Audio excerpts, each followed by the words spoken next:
this segment off right, let's do a ticket giveaway. Lyle Eyes to the Skies Balloon Festival is taking place June 28th through July 2nd, offering daily hot air balloon launches, nightly balloon glows, tethered balloon rides, live music, fireworks, a carnival, and much more. To learn more about this year's festival, please visit eyes2theskies.org. And right now, be caller number 12 to 312-642-5600. You can win a pair of tickets to Eyes to the Skies. All right, updating a couple of big stories. One, the death of Otto Warmbier and the response to the United States. Two bombers flying over the Korean Peninsula yesterday, sort of a message sending, a shot across the bow, if you will. B-1B Lancers conducting joint drills with the Japanese and South Korean Air Forces, which were meant to show solidarity among the three countries and send a message to Pyongyang. In addition to that, just some more hypocrisy from the left.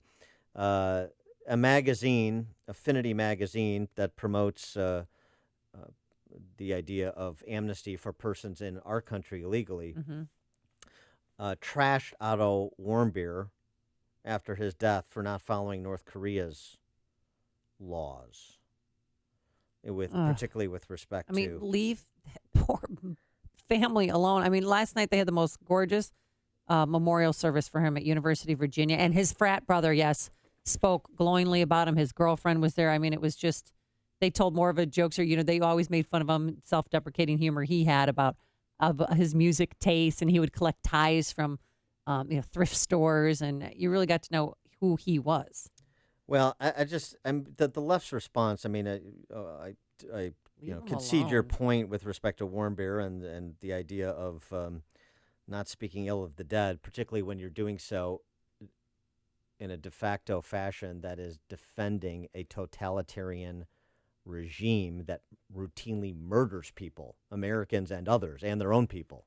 I'm always going to be of the belief that he was murdered by North Korea. Well, he was. Yep. And it's just jarring to see, if you decide to go to North Korea, then you have to respect their laws, wrote the Affinity magazine. Otherwise, you better stay home. Well, it's probably a good idea not to go to North Korea. But that notwithstanding, the idea of blaming Otto Warmbier for being murdered by a repressive state is from really breathtaking, and it's pervasive on the left. I mentioned an op-ed that Noah Rothman wrote in Commentary magazine yesterday, where he talked about the left's kind of Rawlsian view of distributive justice, and I respect anybody who can work John Rawls into an op-ed. And he did. Yeah, and President Trump spoke yesterday about Otto. Otto, it's a disgrace what happened to Otto. It's a total disgrace what happened to Otto. That should never, ever be allowed to happen.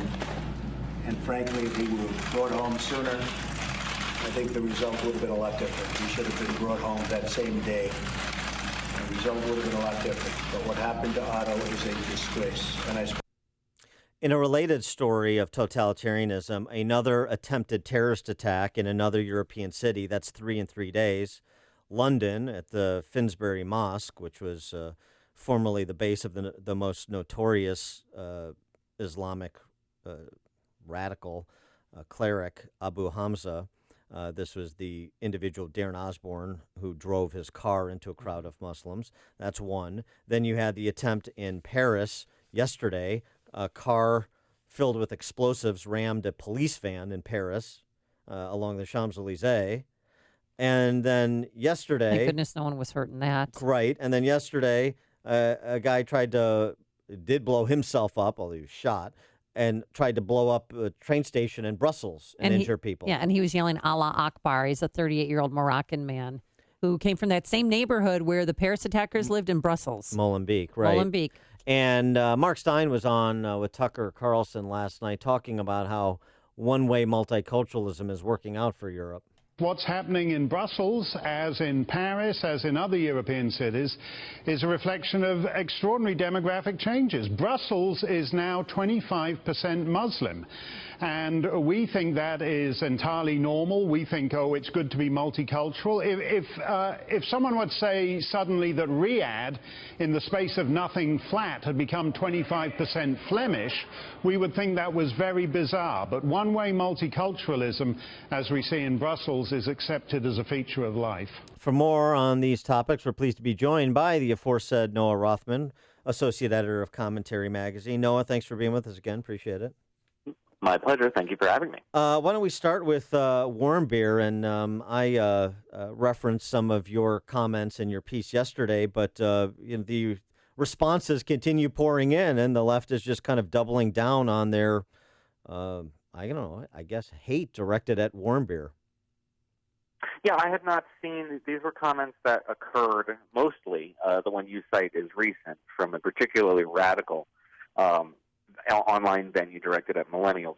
But the comments that I had referenced in that piece were from the period in which we learned of his capture. Right. And they had everything to do with the fact, some were more blatant about it than others, some were a little more veiled, but all used the notion of privilege, suggesting that the individual here, a fraternity brother, a pledge, who was in North Korea on a trip, who was alleged to have stolen a poster, therefore justifying his sentence to 15 years of hard labor in a camp, at which point he was apparently tortured to death, was somehow justified because of the fact that the individual in question believed himself to be above the law. And why was he above the law? Because of privilege. Now, some people were clearer about it than others, but the social justice phrase is white privilege. And that was actually made very explicit in the Huffington Post piece. It is the social justice notion, which is antithetical to the concept of objective justice, that there is some retribution due to individuals who are perceived to have accrued historical benefits by virtue of their accidents of birth, particularly white, male, heterosexual people of Western origin. And that which befalls them is justified by virtue of the fact that they were born into certain privileges as a result of their heritage. It is, for lack of a better word, prejudice. Mm-hmm. Yep. Racial prejudice. Well, so do you think people feel better thinking, oh, you know what, he was white and he was rich and he was in a fraternity, so it's okay that he died. I'm not going to let this bother me or ruin my day? Well, I'm not going to say that these people share the idea that he should have died, because we don't know. The Affinity magazine clearly doesn't care at all. But the individuals who made these comments did so upon his capture. So they clearly didn't care that he was sentenced to 15 years in a Korean gulag, which, if they knew anything about the Korean penitentiary system and its imprisonment of its people, its whole families, and the treatment, the torture they endure in those camps, they wouldn't have shared that opinion. But out of ignorance, they just probably assumed it was just a penitentiary. It's not. And what they assumed was that this individual who behaved stupidly, he did behave stupidly, somehow deserved his torment because of the fact that he was white. There's white and male and American. There are currently 3 other American citizens in North Korean custody. They are not white Americans. They are Americans of Korean descent. This didn't seem to occur to any of these individuals who decided that this guy felt himself to be above the law and therefore deserved his treatment. And North Koreans capture Americans in order to ransom them. And that's just, again, more ignorance. But because they applied this template of prejudicial thinking, which is the social justice template, the belief that you are due some retributive justice because of your accidents of birth, is extremely noxious, and it's something that's pervasive on the left. Well, and one of the reasons, in my belief, that they're suffering the electoral rebukes they are because of their identity obsession. Yeah, that's where I wanted to go. Of course, they make exceptions with respect to this privilege. I mean, if he had been an op-ed writer for Mother Jones, I'm sure they wouldn't be saying the same things. But that's just it. I can't necessarily quantify it, but it seems to me, not just with the special election in Georgia yesterday, it's interesting to see the reaction from the left in kind of quote-unquote intellectual spaces like Vox.com, where Matt Iglesias has a piece kind of talking about we need an agenda and we didn't have a response to the Republican plan to replace Obamacare and things like this and a jobs program and all that. But the real problem the left has that they don't want to confront is this culture of hate that pervades it. And it seems to me even those with qualms about Trump are not willing to sign up for the loudest voices that are defining the left.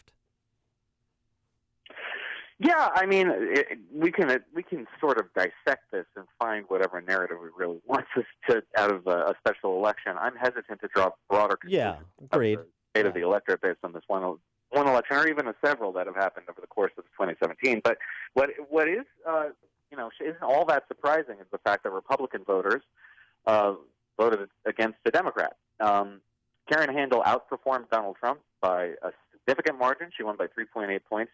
Donald Trump only won the district by 1. Barack Obama lost in this district to Mitt Romney by almost 30 points. So this is a very Trump-skeptical district. It's still Republican by 9 points, according to the Cook Political Reports Partisan Voting Index. So it's a GOP district, but it's affluent, it's suburban, it's well-educated, and it's not Trump-supportive. Marco Rubio won it in the primaries. So this was not a place where you can expect to see the normal narratives about Republican voters who are, and we're seeing a lot of Democrats soothe themselves with this notion that Republican voters are these ignorant white supremacists, alt-righters who would never vote for a Democrat in their lives. That's bunk, nonsense. This is a place that had the potential to flip, but Republican voters don't want Democrats to control Congress. And so they didn't vote for a Democrat in order to advance that prospect. And they're just making distinctions between Donald Trump and the Republican Party still. Who knows if that's going to last for a while, but that seems like the simplest explanation. Well, do you think Democrats will ever regain their footing in Trumpville? I mean, do you think the midterms this is a clear sign of what's going to happen in the midterms? Yeah, I really do, because, I don't know about the midterms. The midterms I don't know whether or not Democrats are going to make a comeback in 2018 or 2020, but I mean, the history of this country is a series of pendulum swings. Eventually, Democrats will regain their footing.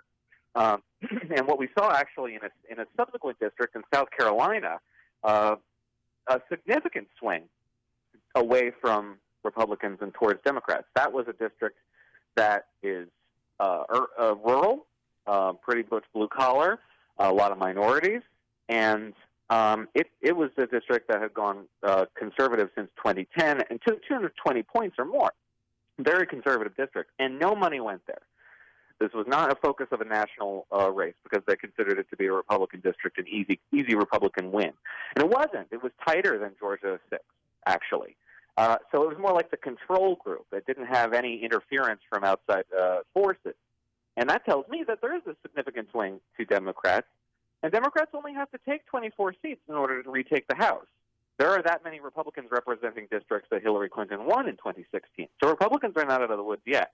But Democrats are very demoralized today and searching for reasons for why they're demoralized. I don't think it's really necessarily due. It seems like fretting over something that is not necessarily an indicator of something much more broad. Well, I mean, okay, but let's apply the same caution that we applied to the Handel race to the Mulvaney special election as well, which is to say these are local races often, that the quality of the candidates matters, the dynamics are different district to district across the country. And I still go back to say there is something that the left has that I think is going to turn out to be problematic, and that is the culture that they're embracing on college campuses that is bleeding into the arts, that is bleeding into larger society, including into people's workplaces. And that is a problem in addition to maybe what Iglesias is talking about without a particular policy agenda that's unifying. And that's to me is more of the hurdle that they're going to have to clear, that they've got to wrestle with internally than anything being proposed by the Republican Congress or said by Donald Trump. Yeah, no, I think that's fair. The complaint on the left that I've seen is that John Ossoff, the losing Democratic candidate, didn't spend enough time talking about Donald Trump. He wasn't nearly as apocalyptic as the Democratic base is, and that's why he didn't improve his margin from the first tally, the jungle primary, in which he won 48.1%, and would have been the congressman if he'd won a majority of the vote, and he won 48.1% of the vote today. And again, strikes me as kind of, self-defeating and deluded.